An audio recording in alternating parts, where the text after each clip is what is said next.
नमस्कार, मैं doctor Manju Jain, retired associate professor from SN Sen degree college Kanpur.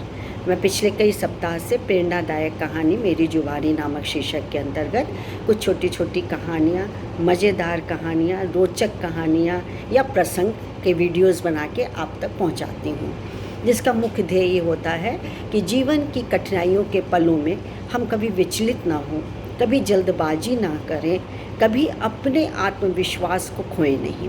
मुख्य ध्येय ये होता है। अब कहानी मज़ेदार हो, छोटी हो, बड़ी हो, कैसी भी हो, लेकिन उसके पीछे, हर कहानी के पीछे कोई ना कोई शिक्षा, सीख ज़रूर हमें मिलती है। और फिर कभी कभी तो हमारे मस्तिष्क में, दिमाग में इतनी ज़्यादा बैठ जाती है कि हम भूल नहीं पाते, और फिर हमारा आचरण भी उसी की तरफ हो जाता है। अच्छी सीख की तरफ यदि कहानी है तो हमारा आचरण भी खुद ब खुद हम उसी तरीके से करने लगते हैं। तो क्यों ना हम इन्हीं कहानियों को अपनाएं और इन्हीं के अनुसार अपने आचरण को भी उसी में ढाल लें। तो इसी श्रृंखला में मैंने एक और कहानी आपके लिए निकाली है, और उसका नाम है तितली और छोटा बच्चा। छोटा बच्चा, इतना छोटा मतलब नहीं, 8-10 साल का बच्चा, लड़का कहेंगे उसको। तो एक बार क्या हुआ कि अपने खेलते खेलते अपने बगीचे में चला गया, तो देख रहा था एक टहनी लटकी हुई है, पेड़ में एक टहनी लटकी हुई है। उस टहनी में एक कोकून, तितली का जो शैल होती है, कोकून के नाम से जानते, कोकून लटका हुआ है। तो वो अपना देख करके प्रसन्न हुआ, बॉल वॉल खेल के अंदर चला गया। फिर वो दूसरे दिन आया, फिर उसने देखा, निहारा, फिर ऐसे करते करते वो 3-4-5 दिन तक उसको निहारता रहा। एक दिन उसने देखा कि उस कोकून में छोटा सा छेद हो गया है, तो बड़े गौर से बैठ के देखने लगा कि अरे है क्या ये। तो उसने देखता रहा, तो अब उसमें से वो छोटा छोटा सा जो छेद था, उसमें से एक तितली दिखाई दी, रंग बिरंगी। वो उसमें से निकलने की कोशिश कर रही थी। बड़ी देर तक वो कोशिश करती रही, और वो बैठे निहारते रहे। साहब, बच्चे साहब जी, उसको मज़ा आ रहा था, उसको क्यूरोसिटी हो रही थी, उसके मन में जिज्ञासा था कि अब क्या होगा, देखे क्या होगा। तो इस तरह करते करते जब उसकी माँ ने अंदर से आवाज़ दी कि आओ खाना पीना खाओ, तब जाके वो अंदर गया। लेकिन उसका दिमाग फिर से चल रहा था कि आखिर उसको इतनी कठिनाई क्यों हो रही है। उसको अब दया आ गई, तो उसने क्या किया, अंदर से कैंची लाया, और कैंची ला करके उस जो छेद में से तितली निकलने की कोशिश कर रही थी, उस छेद को चारों तरफ से उसने काट दिया। लाइन खींच के से देख लिया, तो तितली निकली, और तितली निकली तो खुश होने लगा, ताली बजाने लगा।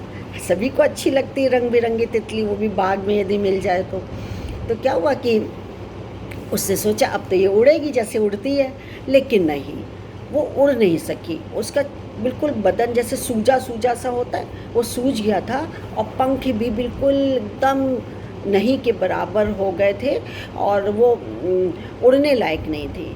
फिर भी उसने सोचा कि हो सकता है कि आज नहीं तो कल उड़ेगी, तो वो उसी जगह दोबारा आया।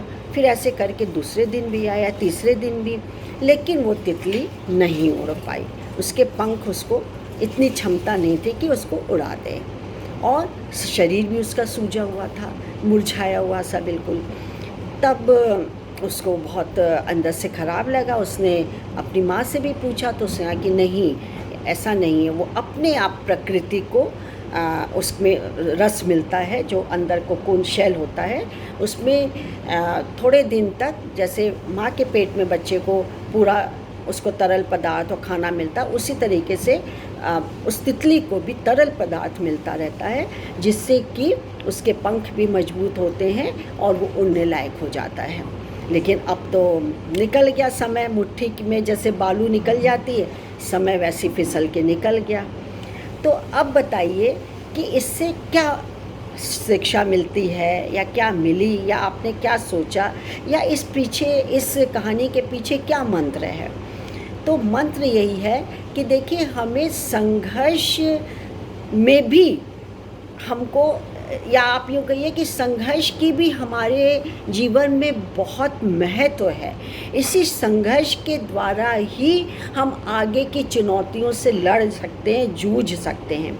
वरना क्या होगा यदि हमको हर चीज़ आराम से मिलती रहे, जो हम सोचे तुरंत मिल गया, तुरंत हो गया, तो हम भी एक अपंग की तरह हो जाएंगे। और फिर जब हमारे पास समस्या आएगी या हमको चुनौतियों का सामना करना पड़ेगा तो नहीं कर पाएंगे हम निढाल हो जाएंगे, थक जाएंगे, समस्या बहुत बड़ी लगने लगेगी।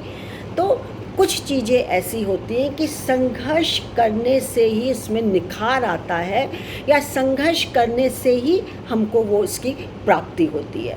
तो हमको कुछ चीज़ें प्रकृति पे या अपने आप ऐसे छोड़ देनी चाहिए जो कि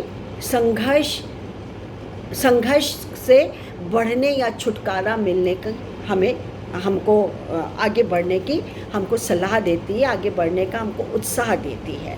तो कभी भी जल्दबाजी मत करिए। खैर चलिए, वो बच्चा था, लेकिन आए दिन हमारे और आपके साथ भी ऐसे ही होता है। क्या होता है, गांठ नहीं खुल रही है, यदि उसकी सब्जी की या फूल का पैकेट की गांठ नहीं खुल रही है तो फाड़ देते हैं, कैंची से काट देते हैं। क्यों? कोशिश करिए ना। आप तो इतनी हड़बड़ी में, तो फिर जब कभी आपके ऊपर समस्या आई, चुनौतीपूर्ण आपकी कोई बातें आई या कुछ आपको लड़ना है किसी से, तो आप थक जाएंगे, आप हार जाएंगे, उतना संघर्ष करने की क्षमता आप में नहीं रहेगी। तो संघर्ष भी हमारे जीवन के लिए बहुत ज़रूरी होता है। तो अच्छी लगी हो तो बच्चों को स्पेशली ज़रूर सुनाइएगा, क्योंकि उनके लिए ये बहुत ज़रूरत है कि जल्दबाजी नहीं करनी चाहिए। अच्छी लगी कहानी तो लाइक और शेयर करिएगा, सब्सक्राइब भी करिएगा, जिससे कि मेरा वीडियो आप तक जल्दी पहुंच सके। तब तक के लिए मैं इजाज़त मांगती हूँ। नमस्कार। Thank you.